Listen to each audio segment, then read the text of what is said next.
Hey everybody, what's going on? Hexlex here. I got another Master Duel video for you. So, it's been a little while since we've just kind of like sat down and talked about the meta game. So, I kind of wanted to take the opportunity today to do that a little bit.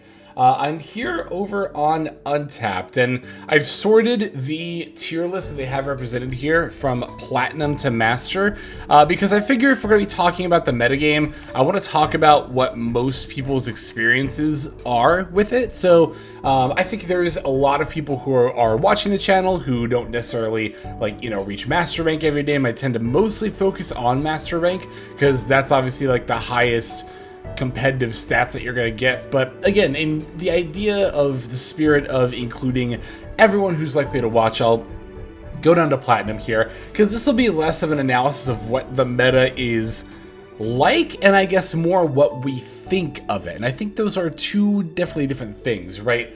Previous meta analysis videos I've done have been more about so as you can see, the UEL is quite popular, I don't know, something like that.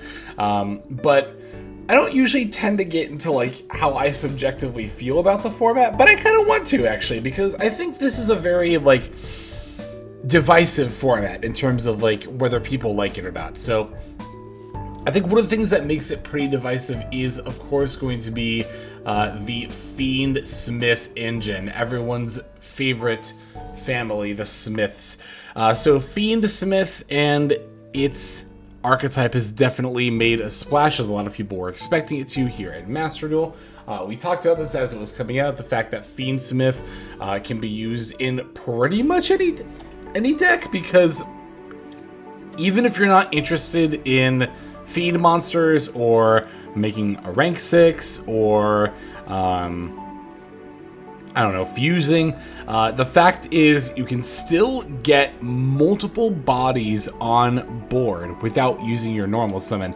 I mean, think about it. You could go, if you open Engraver, you could go into a 3-material Appaloosa and then just do your deck's regular plays. And that's not even optimal to do with Fiendsmith Engraver in any deck you play it in. You can always do something better than just make a 3-material Appaloosa with Sequence Engraver and Lacrima, right? So obviously, there are a lot of people who are not a big fan of Fiendsmith for this reason, and it's understandable. It's very understandable.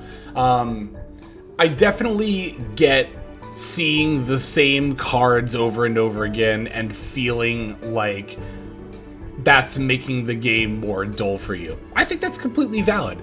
As far as what I think of Fiendsmith in its current state in Master Duel, because remember, Lacrima the Crimson Tears isn't out yet. This engine is operating at, I was gonna say half power. It's probably closer to 75%, but once that piece of follow-up support comes out, because right now you have to open Engraver for it to be full combo, right? If you open Tractor or Lurie, you can do Fiendsmith stuff and get an Engraver on the board, but that's it.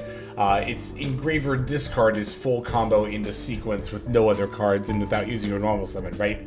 However, once the follow-up support for Fiendsmith comes out, then it actually doesn't matter what part of the Fiendsmith engine you open. You could go normal summon Lurie and still go into be able to Sequence and set everything up. Or Tract. Tract is going to be the big one. Opening Tract is actually full Fiendsmith line once the follow-up support comes out. So that's definitely something to watch out for, especially if you're not a big fan of the Smiths, so to speak. But it's interesting, right? This format actually reminds me a lot of Halcyon in a lot of ways. The fact that we have an engine that's very prolific and seeing play in multiple top-tier decks, right? Back a couple of years ago, it was the Adventure engine, seeing play in, of course, Halki Fibrax and Auroradon, Prank Kids, Phantom Knights, among other top-tier decks. And then now here, it's Fiendsmith. Both formats also had a lot of long-form combo decks, right? And that's another thing that Engraver, whether they're Fiendsmith and in turn Adventure, also both, propagated, because they both do very nicely at setting up these long form combos. Not only setting up the plays, but also if you already have plays, to then insulate them by making negates before you actually go into the plays.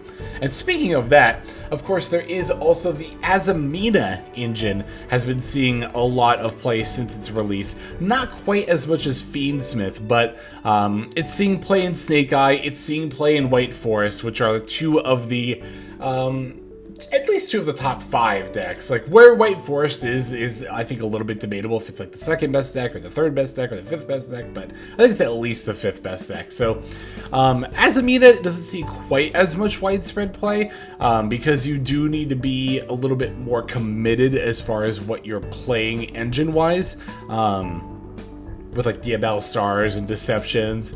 If you're not like White Forest and you can't inherently search them, or Snake Eye and you already want to play those for OSS, then you kind of just have to jam 3 Diabell Star and or 3 Deception, which really isn't super viable for every deck to do, but still something you see quite a bit, and of course able to provide that insulating combo piece. The other thing that you see a lot with Fiendsmith, of course, is Millennium stuff. Yeah. Not quite as popular, you know, only 20% even in Snake Eye, but... So, again, it's really understandable why people are so sick of seeing these engines in multiple different decks that are doing well. As far as what I think it's fine that Fiendsmith is so prominent because it's used in so many different things, right? I mean, even looking at the tier list here, right, of the most represented, or I guess these are highest one, right? Not necessarily most represented, but they're among the most represented decks here. Ubel can make use of Fiendsmith, Tenpai can make use of Fiendsmith, Snake Eye can make use of Fiendsmith, Voices can make use of Fiendsmith, Cash as an engine has greatly benefited from Fiendsmith, not necessarily as a deck, but as an engine, has greatly benefited from Fiendsmith. Millennium stuff, you wouldn't necessarily use Fiendsmith in a pure Millennium deck, but the Millennium engine plays very well with Fiendsmith, you know? White Forest, Sprite, this whole Bestial Fiendsmith deck just being a thing. I get why every turn, starting with Discard Engraver, seemingly, would induce eye rolls, but the fact of the matter is that you're ending on different things, you know, based on whatever deck is actually utilizing Fiendsmith, and they can utilize them in different ways. Some decks playing Fiendsmith don't even use Beatrice, others are using it for Beatrice specifically, you know? Some will always naturally weave Fiendsmith into their combo line. And I think the fact that there's so much variety in that regard makes it feel not so one note for me. You know, it's funny, I find myself thinking about this, how a lot of the times when I vocalize, like, I really enjoy pile decks because you can do so many different things. The main response in complaint, I guess, that I see a lot is, oh, but yeah, you're just always setting up the same board anyway. So I think it's funny here to see the general, I guess, Yu-Gi-Oh community complain about that, but then when you have an engine that sets up a bunch of different stuff, people are like, yeah, but it all still feels samey anyway.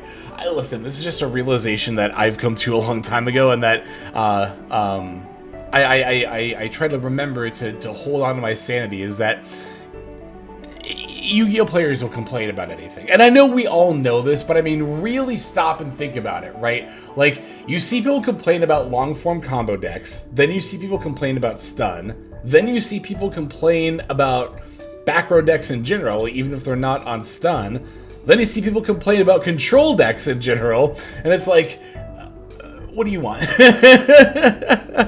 And I kind of feel the same way when comparing, you know, Fiendsmith using one engine to end on a lot of different kinds of boards across different decks versus pile decks, you know, a lot of different ways to end on, you know, generic end board pieces. And it's like, if you're gonna complain about both, then like, what do you want? Like, what do you want, you know?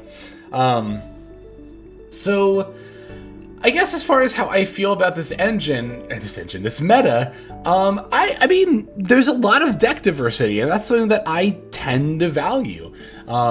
And in that regard, I think this is a pretty good meta. I'm having fun, you know? At the end of the day, that's a lot of the thing that you gotta ask yourself is, are you having fun playing the game? Because I think a lot of people kind of get lost in trying to argue whether they think the game is fun or not, but they get really objective about it, you'll often see people like ask things more like, is Yu-Gi-Oh in a healthy state? Is this a healthy meta? And like, again, that's a really objective sounding way to basically say, is this a liked meta? Do I enjoy this meta? And if, sorry, I bumped the mic there. And I'm going to tell you this now. If you try to argue over a meta or a deck or a card or whatever, a ban list, whatever's health in a format, it's like you're not ever going to be able to prove that. It's not provable because it is highly subjective. So, you know, because I could see people, I can already see the comments of like, well, you might like the meta, but that doesn't mean it's healthy. And it's like, no, that just means you don't like it, which is okay. It's okay to just say like, you know, I disagree. I don't like this meta. Perfectly valid. Perfectly valid. But yeah, no, I get a lot of like, you're wrong about liking this meta because it's not healthy. And that kind of a reply, I think, is like going way too far into the trying to sound objective. Like, I am right about how I feel about Yu-Gi-Oh right now. By the way, I think it's valid. I touched upon earlier about how it's seemingly a large sect of, really it's a vocal minority sect of players who will complain about like every kind of deck in competitive modern Yu-Gi-Oh! I think that it is valid to feel that way. If you don't enjoy modern competitive Yu-Gi-Oh! That's completely fine. And I agree with people who say that it's, you know, it's unfair that the only way to play Master Duel is to play modern competitive Yu-Gi-Oh! I think that there should be alternate formats that are, you know, widely supported, that you can finish missions in. You know, you can do missions on like Goat or Edison or like other forms of like ladders, or like just having the option to more freely access those, right? Instead of like a duel trial every few months as the only acknowledgement of those formats within Master Duel. I agree that there's a lot of like missed potential in that regard. But I think where a lot of people kind of get lost in this whole argument is trying to say that like Yu-Gi-Oh! As a whole should be more like, you know, whatever format or meta they think is preferable. Whether you're more of like a Yu-Gi boomer and you want it to be like DM era, or like, it's a question you see asked a lot in like reviews or like on the subreddits or whatever, is like, you know, why isn't there a classic Yu-Gi-Oh mode? How often do you see that question? But it's so funny because like classic Yu-Gi-Oh mode means so many different things to so many different people, right? I see people who say that mean DM era, you know, dual monsters, of course, think like, you know, first Battle City, you know what I mean. But a lot of people will say classic Yu-Gi-Oh and actually be referring to GX. I actually know a few people who like will have said classic Yu-Gi-Oh and be like, oh, I mean like late 5Ds, early Zexal era. Classic Yu-Gi-Oh is always when you got into the game, right? To say the game should be more like classic Yu-Gi-Oh, I think is kind of a say-nothing statement in that regard. It's like, I don't know. Anyway, I feel like I'm really off topic talking about the meta that we're in specifically here. I know a lot of people are kind of frustrated by Kashtira. I mean, duh, they always are. But like, as I touched upon before, the Kashtira engine is very prominent right now because it plays both very well with and against Fiendsmith. So like, if you're playing a Fiendsmith deck, you don't open Engraver, you do open Tractor Luri, and you have something like Kashtira Unicorn, now you can go into a full Fiendsmith combo, still not commit your normal summon, and even have the, you know, Unicorn that you revive off birth for an additional body or disruption.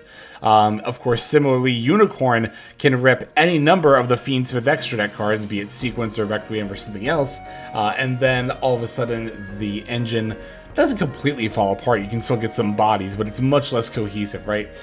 Kashtira Unicorn is a card that's drawn a lot of ire from a lot of players. And here's how I feel about Kashtira Unicorn. I don't have a major problem with this effect. except for the fact that it banishes face down. I think it would have been a little more fair if it banished face up, but otherwise, I think that the extra deck look and rip is fine to exist in Yu-Gi-Oh! Whether it should be on something as accessible as Kashtira Unicorn might be a little bit more debated, but I think Unicorn at 2 is fine. It's something you see a lot more often when it becomes more played, but you hear every now and then people say that Kashtira Unicorn should be banned, and a lot of people will argue that if not for a power level purpose, then for an unfun gameplay. Listen, that's another thing that a lot of people will try to make sound really objective when it really is highly person-to-person level of subjective, is to say, this is unfun gameplay. Unfun gameplay should not be allowed in the game. A lot of people feel that way about, like, stun, a lot of people feel that way about control decks, and people feel that way about effects like Kashtira Unicorn. But, again, that's something that people say to sound objective, and that one doesn't even really try to hide itself, really, right? Like, fun is literally the most subjective thing in the world.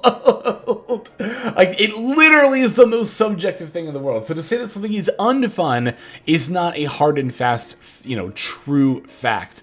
And I don't think that Unicorn's effect is unbalanced. Not even in general. I don't think this type of effect is unbalanced. I think this can definitely exist in Yu-Gi-Oh! Design space. I don't even think Kashtira Unicorn itself is inherently unbalanced in an overpowered way. Because as much as people like to complain about the extra deck rip nullifying their entire strategy, let's be real. For the vast majority of decks, meta or not, I'll even go out there and say that, meta or not, if you literally are unable to win from one extra deck rip off Kashtira Unicorn, you have either misplayed while playing that game in particular, or you misplayed in the deck building stage. It's one or the other. I'm not saying that every single game you get extra deck ripped is always winnable, but people are really out here acting like you are at an automatic, like you're automatically going to lose because you get extra deck ripped once. And that, I think, is incredibly disingenuous. I've played so many different kinds of decks as long as this card has been legal getting extra deck ripped. Even stuff like tier limits, where you have one kick close, which is really important to your strategy. Tier limits getting their kick close ripped is so far from an unwinnable situation that I think it's like, I think it's incredibly disingenuous. And when I say disingenuous, I mean that I think that the people who are claiming that the extra deck rip makes the game state unwinnable either want that to be true because they're so annoyed by it that they don't want to have to deal with it again, or they are unwilling to put in the thought process or the work to play out that game and play through that scenario. I honestly think that this is a very interesting form of disruption. I think it's skill testing on both sides. It's skill testing from the person using the Kashtira Unicorn rip. You can hear them coming for me. They're coming for me for my take. No, I think that the Kashtira Unicorn is skill testing for the person using it. You have to know what kind of a deck your opponent's playing based on their extra deck, and also know what the best card to take is, which is harder than it sounds. If there even is a one best card to take, which there very often is not, then you have to make the best call based on what, plays they've made, and what kind of a deck you think they are on, and what's in your hand of what the best thing to rip is. And then it's skill testing for the person who got extra deck ripped, because now you're down, in theory, your best extra deck monster, and now you gotta win the game without it. I think that's challenging, and I like a challenge. Not a lot of people do. There are some people who don't prefer not to be challenged in that way, but I just think this is another thing where I'm just constantly reminded that Yu-Gi-Oh! Players will complain about anything, because people complain about negates as a form of disruption. People complain about floodgates as a form of disruption. People complain about banishing as a form of disruption. People complain about like board wipes as a form of disruption. And then here we have Kashtira Unicorn, which again I think is both interesting and skill testing in the way it disrupts, and people still complain about it. Yeah, so I think that at the end of the day, it is often more about how the effect is implemented than whether this should be allowed or not at all. Because again, a lot of the rhetoric behind Unicorn is that this should not be allowed at all. I think I am much more open to the argument that Unicorn is too easy to summon, doesn't have any restrictions, and the effect is too easy to trigger.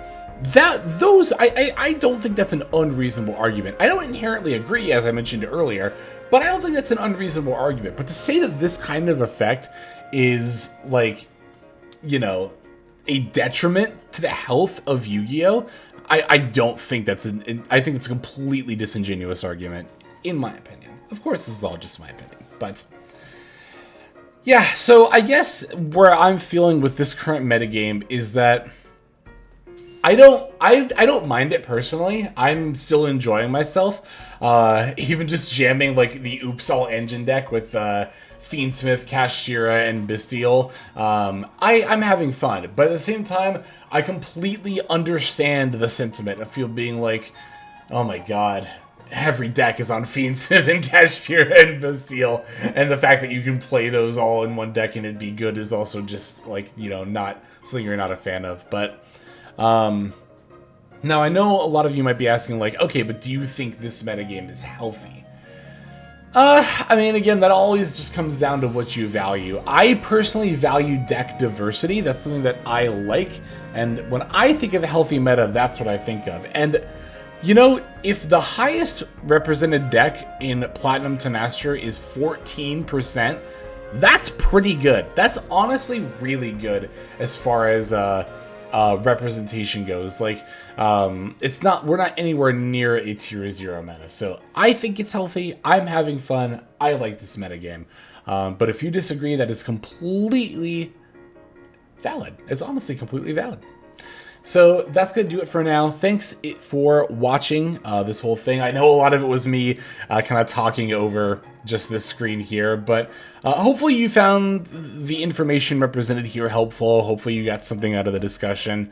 Would love to hear your opinion on the comments below. As always, discourse is fun and always welcomed, but rudeness is not. So just keep that in mind. But that's going to do it for now. This is Hexlex, and we're just going to move on to our outro.